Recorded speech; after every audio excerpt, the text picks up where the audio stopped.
Pero ahora me gustaría que me respondas otra pregunta. Como habrás visto en los videos, y a lo mejor es verdad que respondiste en parte, pero pues una cosa son los comentarios y otra es aquí que la gente pues podrá escucharte de mejor manera, ¿no? Como verás, yo a Barrios le pregunté cómo es que él, mejor dicho, le pregunté si él ya se había decidido en cuál Dios cree, ¿no? Si en el filosófico o en el bíblico, o si todavía piensa que son el mismo por medio de la fe.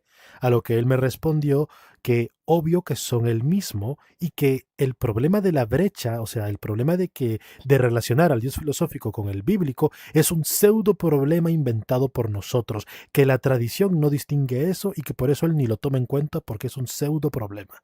¿Qué dirías tú al respecto? A, ¿Qué sabes de esto? a ver, a ver, ¿cómo explico esto? Enojado, de eso seguro. Díganle que se enoje mucho. Hay un tema aquí, esto me recordó un poquito algo que decía Heidegger de la tradición. Heidegger decía, la tradición distorsiona la historia. Ok, A ver, la tradición cristiana tiende a distorsionar Sergio la Varela. historia. Venga Es pequeñín muy rojo. típico. Entonces, historiza una tradición que no tiene fundamento. Esto me recuerda a una expresión que decía, creo que es Carlos Stickendant, un teólogo jesuita. Él decía lo siguiente: la tradición cristiana tiene que ser pasada por el filo de la historicidad. Es decir, todo lo que afirmen los padres de la iglesia hay que verificar que históricamente sea así como el padre de la iglesia lo dice. Y ok, todo lo que diga un padre de la iglesia respecto a la Biblia tiene que ser pasado por el filtro de la exégesis. Decía elegantemente, esa es la palabra de Carlos. Incluso cuando tú estudias teología en una facultad de la Iglesia Católica, hay una pregunta de examen básico. ¿Qué primería, la sagrada tradición o la sagrada escritura? ok. Si tú respondes la sagrada tradición, te van a lanzar un borrador sobre la cabeza. Es la sagrada escritura.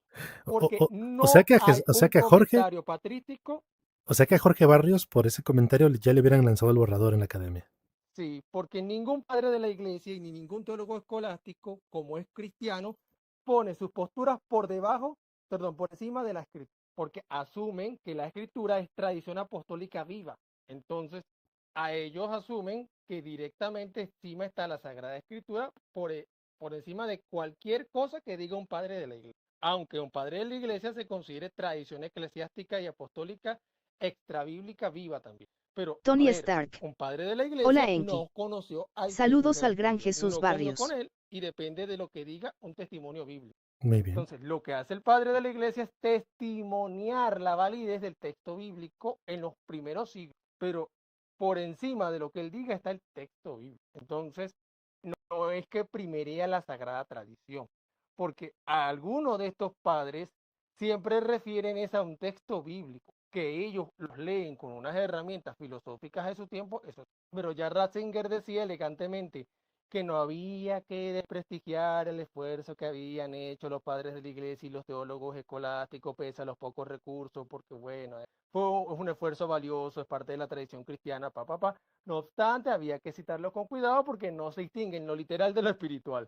Entonces, esta forma de proteger la tradición, pero elegantemente también decirte, ten cuidado con lo que citas, porque esa gente no sabe lo que nosotros sabemos hoy de la Biblia, eh, está más claro que el agua. Yo creo que ahí no hay mucho que explicar.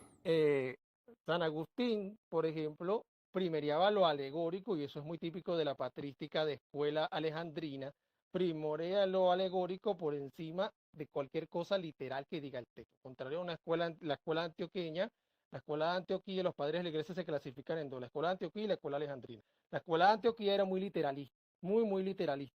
¿Y qué sucede? La escolástica, que distingue entre lo literal y lo espiritual, la escolástica, enfatizaba mucho los significados literales, pero aunque Santo Tomás decía que era primero lo literal, muchas veces supeditaba casi todo a los otros sentidos que él veía dentro de lo espiritual, que si lo alegórico, lo topológico y lo anagógico. De hecho hay una cita de Tomás. Rubipedia. Bueno, de hecho está en su De Suma verdad amo que Teológica. Jesús se haya sumado a la dinámica Ah, de mira, Enki para Tony participar. Stark te manda saludos, por cierto, Jesús. Hola Tony. Y Ruby dice que está ¿Cómo? encantada de que estés participando aquí en el metaverso también. Rubypedia. Eso es maravilloso.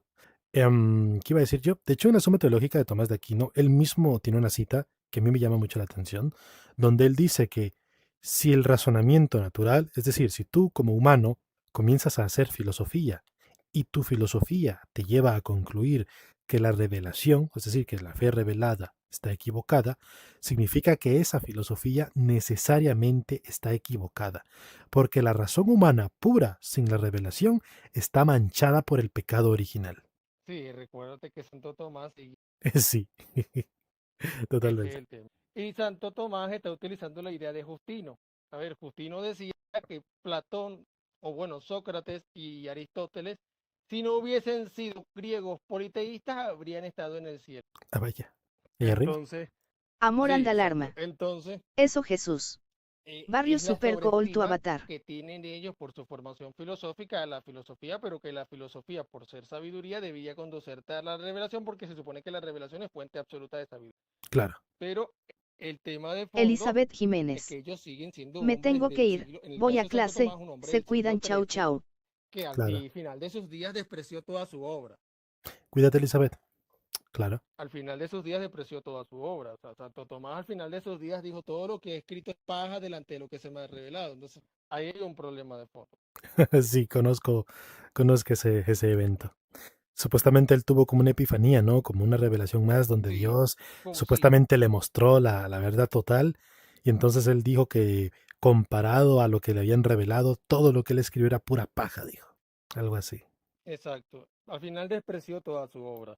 El tema de fondo que hay que entender, a ver, si dentro de lo literal hay lo etiológico que tiene que ver con las causas y taca, lo histórico que tiene que ver con las narrativas etcétera, etcétera. Y lo famoso analógico, que es la semejanza que hay en la escritura. Dark Damon. Eso no Y ahora no significa escribo la supuesta que revelación. Santo Tomás haya tenido razón. Simplemente era su forma de leerla, el texto, porque no tiene otra forma, él no tiene los recursos que teníamos nosotros, Claro. ni tiene los avances que teníamos nosotros. A ver, estamos hablando de un hombre que ni siquiera sabía hablar griego ni leer griego, dependía de traducciones. Entonces, ¿cómo tú le puedes pedir a un hombre que dependía de traducción y que obviamente su principal fuente es la Vulgata, que se comporte como un exégeta bíblico moderno? Indudablemente no. Cuando tú estudias la historia de la hermenéutica bíblica, lo primero que uno hace es ver los contrastes entre las diferentes escuelas de lectura bíblica y te das cuenta de que, bueno, mira, muchos de estos padres de la iglesia y los doctores escolásticos, en el caso de Santo Tomás, se equivocaron. Lo que dijeron, eso no es así, eso no funciona. Es más, a mí me da mucha risa que Jorge diga que es un pseudo problema. No, hay una obra que se llama Los Rostros de Dios, que es una obra colaborativa. Tiene varios autores, es un trabajo de varios autores. Cada capítulo tiene un autor. La editora es Carmen Bernabé, una teóloga y biblista española. Fue catedrática de la Universidad de Deusto y ella fue profesora de Nuevo Testamento y de Cristología. Ella editó el libro.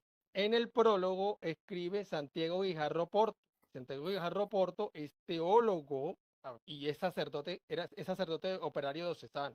Y en la Iglesia Católica, para usted ser sacerdote, tiene que tener 4 años de formación filosófica académica, es decir, tiene que ser licenciado en filosofía. Claro, no, no puede ser poca cosa. Entonces, no puede ser poca cosa. Estamos hablando de un hombre que es filósofo, Claro. teólogo, catedrático de la Pontificia de Salamanca. Y de profesión, Él escribe, certificado. exacto, o sea, no es cualquiera. Es una persona que cuando da conferencia no va de cura, va de traje y corbata. Claro, claro. Entonces, Santiago Guijarro Porto describe en el prólogo y él dice que entre el Dios extranjero, es decir, el bíblico, y el consabido de la filosofía se queda con el extranjero, porque consabido le sabe a nada, o sea, no es un Dios humano, es un ser abstracto, Incluso él lo no es acepta. cercano Claro. al hombre, no es cercano al hombre, no tiene emociones. En cambio, por lo menos el de la Biblia es emocional, se enoja, se contradice, Y eso es muy honesto de se parte de pelea él, con ¿eh? el hombre. Eso es muy Exacto. honesto Por de lo parte menos de es él. más humano, es Claro. más cercano al hombre. Entonces, que el Otro teísta. problema, que es un problema Hola que Enki. ustedes tienen, no, esto es un problema que existe en la academia. Los teólogos reconocen este problema, que entre la Biblia y lo que desarrolla la teología después, la teología cristiana después, hay una brecha muy enorme porque hubo una incomprensión de los textos. Ah, Así de simple, hubo una incomprensión de los textos, no se comprendieron en su marco contextual original. Y por otro lado, que me diga que eso no es un problema solo de nosotros me parece muy tonto. Por ejemplo, cuando yo veía sinópticos, bueno, sinópticos 2 mejor, mi profesor de sinópticos decía que Dios es inmutable, sí, en la filosofía, en la Biblia no. En la claro. Biblia no goza de esos atributos, no los tiene, no tiene Apóstata mutabilidad, no es protestante. inmutable. Otro Y teísta no es un Dios Jairo, universal, era saludos. un Dios estrictamente cultural. Entonces, el problema es no comprender ese proceso, no entender que lamentablemente, Otro pues teísta. el Dios bíblico es un Apóstata Dios al protestante, hola modelo amigo. semítico, Claro. totalmente antropomórfico, emocional, que se contradice, que dice una cosa y en un libro dice otra, y que además se Otro circunscribe al teísta. modelo Hablan del antropológico problema de la que brecha. utiliza el mundo semita para ver a sus dioses. Correcto. Dame un Entonces, no momento, tengo un funciona de la comentario de... misma manera que en Santo Tomás. Claro, hay un comentario de otro teísta que está preguntando si estamos hablando del problema de la brecha. Exactamente, Jairo, exactamente. Continúa. Sí, el tema de la brecha sí se discute en las facultades de teología. Pero a ver, lo que no entiende Jorge es que una catequesis no es hacer teología, ni es ser teólogo. Y una catequesis no es lo mismo que una clase de teología, no es lo mismo. Yo no sé si a él en el diplomado le dieron una materia que se llama Misterio de Dios. Es Ah, la ¿qué es? materia que habla sobre estudiar a Dios. Ok, Y lo primero que uno hace en esa materia es ver la evolución progresiva que el concepto Dios ha recibido en la historia del pensamiento cristiano. Entonces, ahí uno estudia todo el trasfondo del contexto semítico, cómo el judaísmo ve a su Dios, cómo el cristianismo lo ha desarrollado posterior.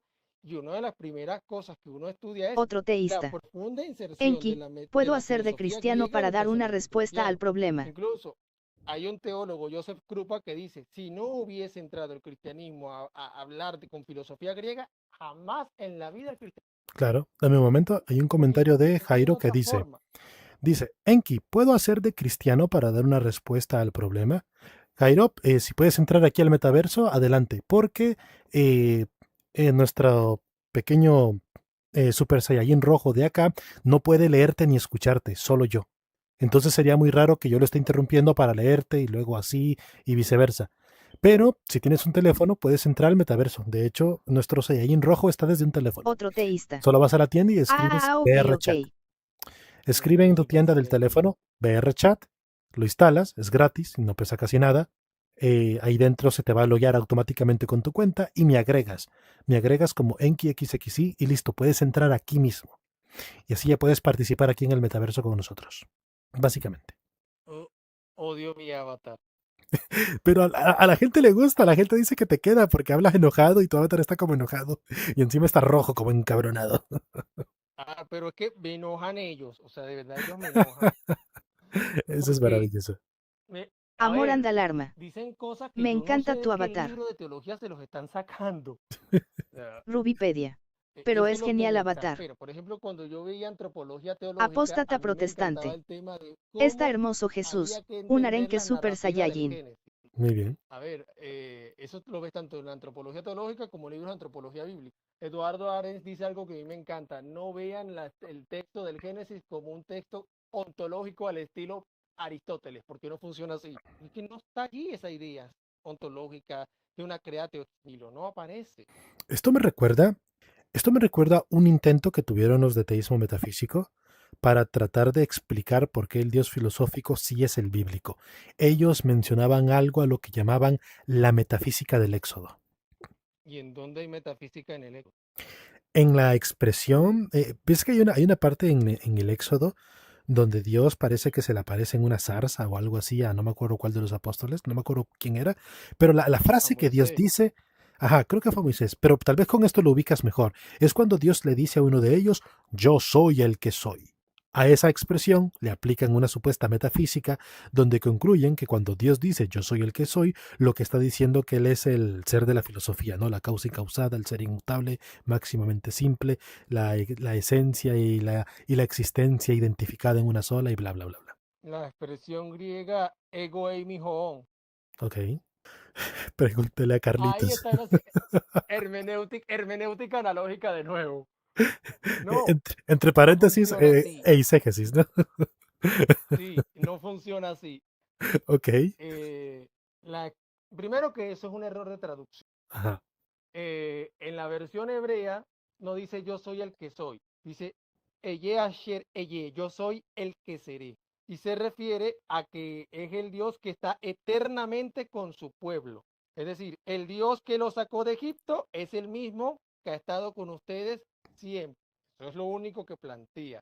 No tiene nada que ver con el, el concepto metafísico de inmortalidad y eternidad. No, ya eso es analogía. No funciona así. Y Se fíjate que, refiere a un tema de la claro, tradición de Israel. y Amor anda fíjate alarma. que Jesús se convertirá en nivel 6. Tiene que ver está, con ese Jajaja. tema de la tradición. claro, Dime, está en los comentarios continúa. Amor y Alarma diciendo que primero que adora tu avatar y dice que estás a punto de convertirse en el nivel 6 de Super Saiyajin, de lo enojado que estás. No, nivel 6 no, tampoco, no exageré. Fíjate que yo en su tiempo investigué un poco de este asunto de la metafísica del éxodo, pero son detalles que honestamente son tan que los termino olvidando, pero por lo menos recuerdo un poco la esencia de lo que encontraba. Resulta que esta idea de la metafísica del éxodo la sacaron de un único autor. Creo que era un autor francés, si no recuerdo mal, que él fue el que desarrolló eso. Pero estamos hablando del desarrollo de un solo autor que nadie más secundó jamás. Es decir, es como que entre todo el desarrollo metafísico que puede haber en el mundo, había un loquito que tenía una teoría o un esquema argumentativo que pues les da la razón a ellos y deciden agarrar eso como si fuera una ley metafísica absoluta, ¿sabes? O sea, más cherry picking imposible.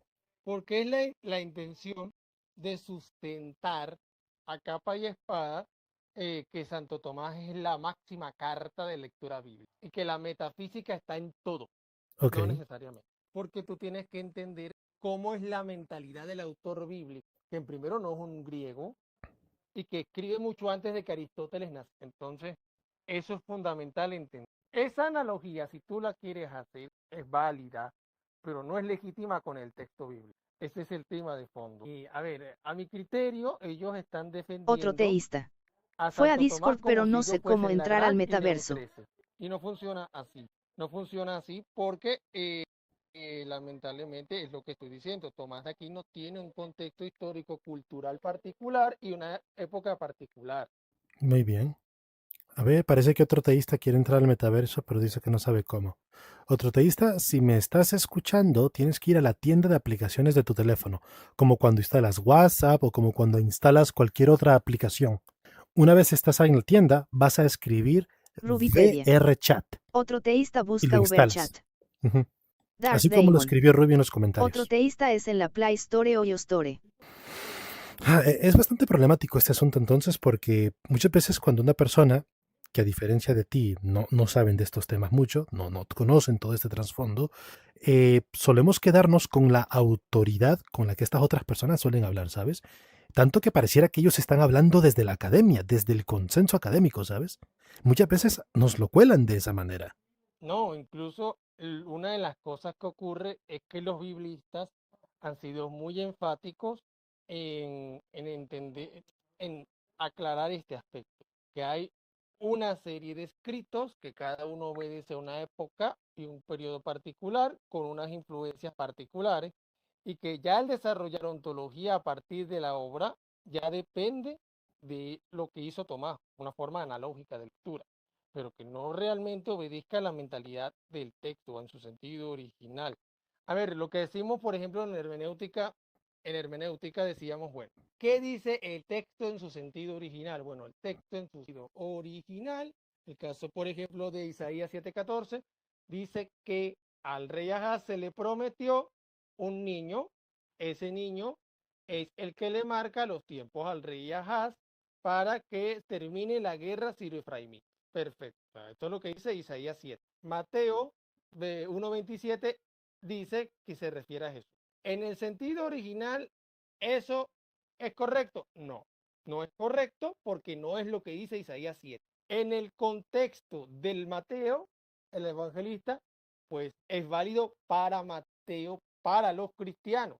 porque están releyendo el texto o leyendo el texto en una clave cristológica y por tanto Apóstata hacen una protestante. alegoría, Me fascina como el arenque alegorizan el plantea la texto, seriedad de las porque ves en el deshonestidades texto un tomistas. sentido que no se veía originalmente, o que tú solo lo ves tú, no lo ve más nadie realmente, Claro. pero en el sentido original no aparece. Eso es válido, como yo siempre digo, para el cristianismo es válido, De hecho, para el fíjate, autor de Isaías claro. no.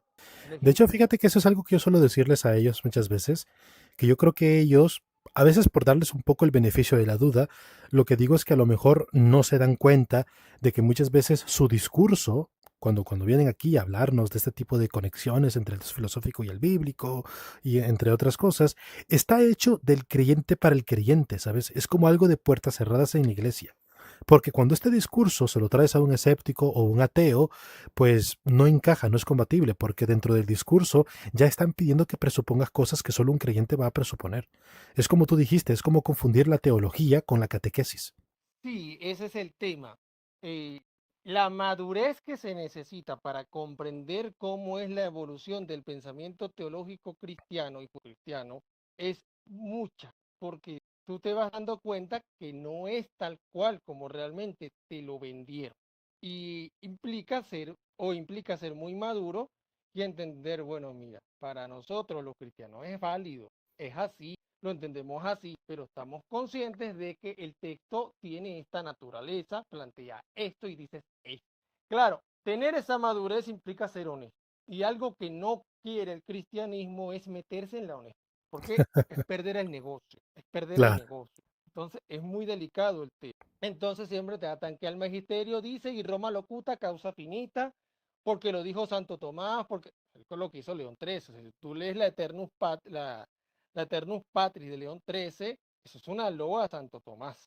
Te Ok. lees la Providentissimus Deus, eso es una loa a Santo Tomás. O sea, ¿Qué prácticamente significa te eso? dice cómo ¿Qué significa que, que sea una loa a Apóstata Santo Tomás? protestante. que Justo lo lo que que hace es acabo de alabarlo. decir. Ah, ok, es como una alabanza, como un elogio. Sí, y lo que Ok. prácticamente dice León XIII es como Santo Tomás dijo, punto, y no se cuestiona.